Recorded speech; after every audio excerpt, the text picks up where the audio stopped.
नमस्कार मैत्रिणींनो, Surabhi bag creation या चॅनलमध्ये मी आपल्या सर्वांचं मनापासून स्वागत करत आहे.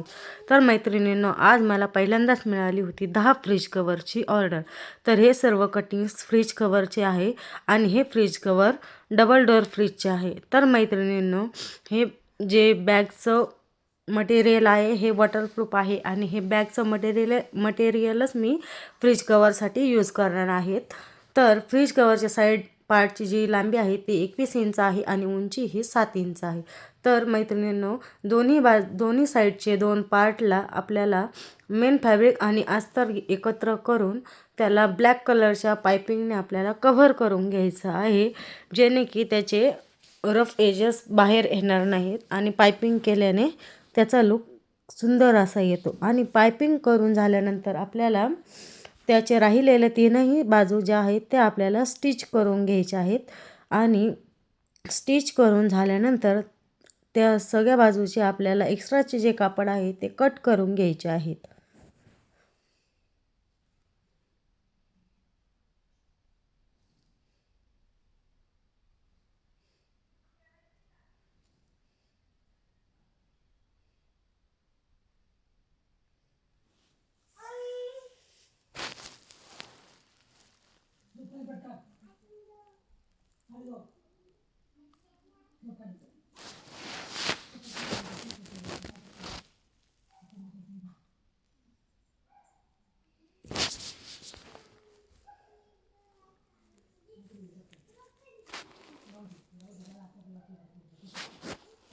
त्यानंतर 7-7 इंच अशी मार्किंग करून आपल्याला साईडने एकसारखं असं करून घ्यायचं आहे, जेणे की आपलं जे कापड आहे ते एकसारखं दिसेल, खालीवरती होणार नाही. अशा पद्धतीने 7 इंच उंचीच्या बाजूने मार्किंग करून आपल्याला दोनही पार्ट व्यवस्थित असे कटिंग करून घ्यायचे आहेत.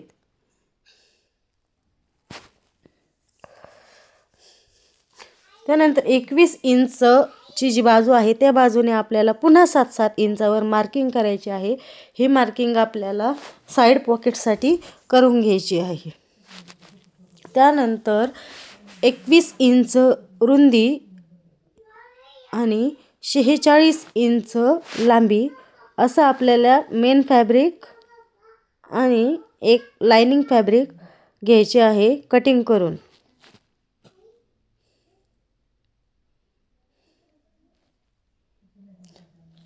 दोन्ही लायनिंग आणि मेन फॅब्रिक एकमेकांना जोडून घ्यायचे आहे आणि चारही बाजूनी त्याला स्टिच करून घ्यायचे आहे.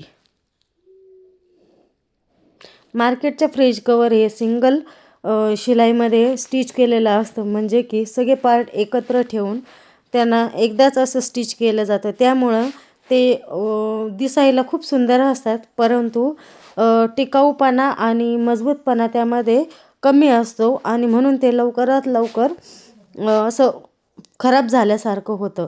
तर हे जे कापड आहे हे स्पेशल स्कूल बॅगचं कापड आहे आणि याला चारही बाजूने म्हणजे व्यवस्थित असं स्टिच दिल्यामुळं याला आहे ना मजबूती आणि टिकाऊपणा जास्त येतो व दिसायला पण हे सुंदर दिसतं आणि फिनिशिंगमध्ये दिसतं.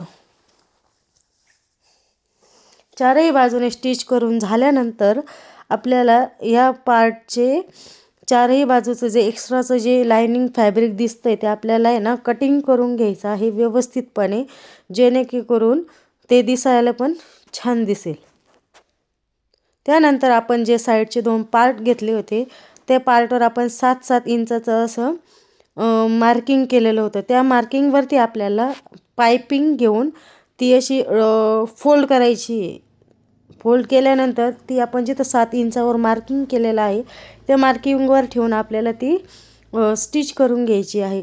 व्हिडिओत दाखवल्याप्रमाणे जसं पायपिंग लावत आहे तशीच पायपिंग आपण 7 इंचाची जी मार्किंग केलेली आहे 2 ठिकाणी त्या पद्धतीने ती जॉईन करून घ्यायची आहे.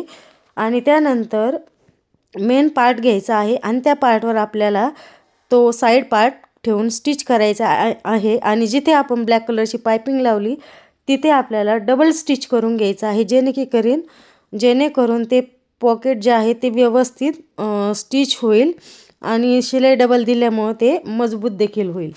अशाच पद्धतीने साईडचे दोन्ही बाजूचे दोन्ही पॉकेट आपल्याला स्टिच करून घ्यायचे आहे। तर अशा पद्धतीने फ्रीज कवरला 3-3 पॉकेट असे दोन्ही बाजूने आपल्याला तयार करून घ्यायचे आहे।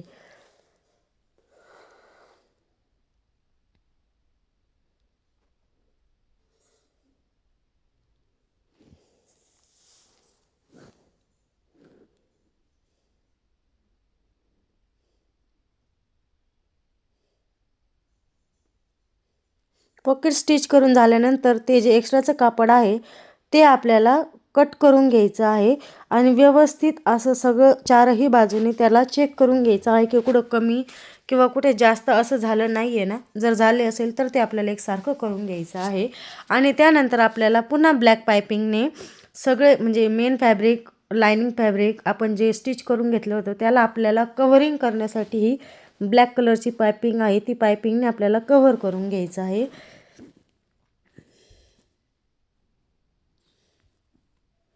तर मैत्रिणींनो, जर तुम्हाला माझा हा व्हिडिओ आवडला असेल तर प्लीज चॅनलला लाईक करा, शेअर करा आणि सबस्क्राईब करायला विसरू नका। छान छान अशा कमेंट्स पण द्या आणि चॅनलच्या सबस्क्राईब केल्यानंतर साईडला जो बेल आयकॉन येतो त्या बेल आयकॉनवर क्लिक करा, म्हणजे माझा व्हिडिओ अपलोड झाल्यावर सर्वात प्रथम तुम्हाला बघायला मिळेल। आणि जर तुम्हाला माझ्याकडून हे फ्रीज कवर खरेदी करायचं असेल तर तुम्ही मला व्हॉट्सअपला स्क्रीनवर दिलेल्या नंबरवर